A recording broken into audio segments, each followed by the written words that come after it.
पर जो तनकीद की गई है, जो बातें कही गई हैं, मेरे ख्याल से अगर मैं जज होता तो मैं शायद अगले दिन इस्तीफा देकर चला जाता कि मैं इस निज़ाम का हिस्सा नहीं रहना चाहता। आपकी नज़र में कि जो कुछ हो रहा है, जो पीपल्स पार्टी का स्टांस है, जो मुस्लिम लीग नून का स्टांस है जुडिशल रिफॉर्म्स का, ये एक्चुअली जुडिशल रिफॉर्म्स के लिए किया जा रहा है या फिर पीटीआई के पैकअप के लिए किया जा रहा है? बिस्मिल्लाह रहमान रहीम। देखिए जो सब चीजें हर शख्स के सामने इस तरह से एक्सपोज हो रही हैं कि ये निज़ाम अदल भी, निज़ाम सियासत भी और पूरी रियासत का निज़ाम एक मजाक बनकर रह गया है। बिलावल जरदारी साहब से बहरहाल ये तवक्को नहीं थी। वो जिस माँ के बेटे हैं और जिस नाना के नवासे हैं, उन्होंने उनके बुजुर्गों ने, उनके असलाफ ने इस मुल्क का ये आइन बनाया। इस आइन को तहफ़्फ़ुज़ देने के लिए उनकी वालिदा ने जान दी। आज बिफोर टाइम इक़्तिदार के सिंहासन पर विराजमान होने के लिए, मैं तो पॉलिटिकल वर्कर हूँ, मुझे तो बड़ी वाज़ेह चीजें महसूस हो रही हैं कि ये जो जल्दबाजी है, ये जो आइन पर, कानून पर, अदालतों पर जो हमला है, ये लोगों की हमदर्दी में नहीं है। ये उस ख्वाहिश की तकमील के लिए है जिसके हवाले से उनके बाबा आसिफ जरदारी साहब ने कुछ अर्से पहले कहा था कि बिलावल अभी मैच्योर है, लेकिन वो बाकायदा एक एजेंडे के तहत आगे बढ़ रहे हैं। बहरहाल जो भी हो, पाकिस्तान में अगर खुदा न खास्ता आइन खत्म हो गया और सुप्रीम कोर्ट ऑफ पाकिस्तान के फैसलों को ना तस्लीम करने की रीत चल गई, इस मुल्क में बाकायदा जंगल का कानून आ जाएगा। आज भी कोई कायदा कानून नहीं है। आज भी जिसकी लाठी उसकी भैंस के मजाक निजाम चलाया जा रहा है। आज भी पाकिस्तान के आम आदमी को ये पैगाम दिया जा रहा है कि पाकिस्तान का कॉमन आदमी इस पूरे सिस्टम में नो बॉडी, उसकी कोई हैसियत नहीं है, उसकी कोई अहमियत नहीं है। ये मुल्क 2-2.5 लाख लोगों के लिए जो इस मुल्क की अशराफी है, उनकी तरक्की, तरवीज, उनकी प्रमोशन, उनकी सिक्योरिटी और उनकी ख्वाहिशात की तकमील के लिए बना है।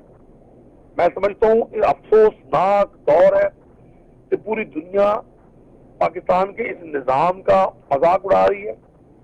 हमारी हुकूमत जो आइन का हल्फ लेकर, आइन के तहफ़्फ़ुज़ का हल्फ लेकर यहाँ इक़्तिदार में बैठी है, वो दरपे है इस आइन के सिर्फ एक नुक्ते पर कि उनको पता है कि हम सियासी तौर पे एक शख्स से मैदान में शिकस्त खा चुके हैं और इनको ये यकीन है कि बजाय हम पॉलिटिकल मैदान में उसका मुकाबला करें, इस डैमेज की रिकवरी नहीं हो सकती। वो अब बिल्कुल आमराना अंदाज में फस्तायत की आखिरी इंतहाओं पर पहुंचे हुए हैं। वो चाहते हैं कि इस निजाम अदल को निजाम जबर के जरिए अपने पांव के नीचे रौंद दिया जाए।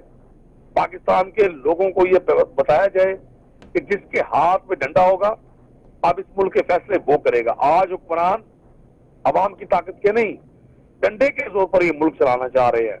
और यही वजह है कि आज पाकिस्तान की वकला बिरादरी में, पाकिस्तान की सिविल सोसाइटी में, पाकिस्तान के पॉलिटिकल लोगों में, पाकिस्तान की मीडिया में, भले मीडिया को ये इजाजत ना भी हो कि वो बाकायदा इसको डिस्कस कर सकते हैं, लेकिन निजी महफिलों में ये सब चीजें डिस्कस हो रही हैं और ये मुनासिब अमल नहीं है। ये बड़ी ही खतरनाक सोच और बड़ी ही खुदगर्जाना ये फिक्र है जिसने यहाँ इस मुल्क में अपनी जगह बनाने की कोशिश की हुई है। सर, अब लोगों की पर्सनल महफिलों से हम आ जाते हैं नेशनल मंजरनामे के ऊपर, और कौमी मंजरनामा हमें यह बताता है कि जब फुल बेंच का जब फैसला आया था मखसूस नशिस्तों का, तो 2 जजों ने इख्तलाफ किया था और यहां तक कह दिया था फैसले के अंदर कि आपको इन अक्सरियती जजों के फैसले को पर अमल करने की कोई जरूरत नहीं है, विच वॉज अनबिलीवेबल कि 2 जज कह रहे हैं कि आप बाकी सारे जजों के फैसले पर अमल मत करना, चाहे वो अक्सरियत में भी हो। और फिर मंसूर अली खान साहब ने जब जैसे अपना तफसीली फैसला निकाला, मंसूर अली शाह साहब ने, तो उन्होंने तफसीली फैसले में उन 2 जजों के बारे में जो कहा, अमीनुद्दीन खान साहब के बारे में और मोअज़्ज़ज़ नईम अख्तर अफगान साहब के बारे में, तो मैं तो सर हैरान हो गया कि एक सुप्रीम कोर्ट के फैसले में एक सीनियर तरीन जज, मुस्तकबिल का चीफ जस्टिस, अपने 2 कलीग्स के बारे में क्या कह रहा है कि उनका किरदार सुप्रीम कोर्ट के जज के हवाले से सही नहीं है, उन्होंने हुदूद से तजावुज किया है, उनको ऐसी बात बिल्कुल नहीं करनी चाहिए थी, उन्होंने एक तरीके से 41 उम्मीदवारों को धमकी दी है। सर, जब जजों के दरमियान होने और पैदा होने वाले इख्तलाफ खुलकर फैसलों में सामने आ जाएं, तो फिर निजी महफिलें तो छोड़ देना सर, मालूम पड़ जाता है कि हमारा निज़ाम अदल किस कदर तबाह है। आप सर एग्री करते हैं? कहा जा रहा है हाथ भी नहीं मिलाते कुछ कुछ जज एक दूसरे से। देखिए, मैं गुजारिश करूं, बात किरदार किसी वक्ती मनसियत के लिए अपने आप को मुस्तकबिल के कूड़ेदान के हवाले करने में बिल्कुल हार महसूस नहीं करते। और इस तरह के कैरेक्टर पॉलिटिक्स में भी हैं, इस तरह के कैरेक्टर बिजनेस में भी आपको नजर आएंगे, माशरे के मुख्तलिफ शोबों में नजर आएंगे। लेकिन चूंकि कानूनदान ही बाद में मुनसिफ बनता है, पाकिस्तान में बड़े बड़े शानदार जजेस, भगवान दास जैसे जजेस जिन्होंने यहाँ काम किया और लोग उनको आज भी याद रखते हैं,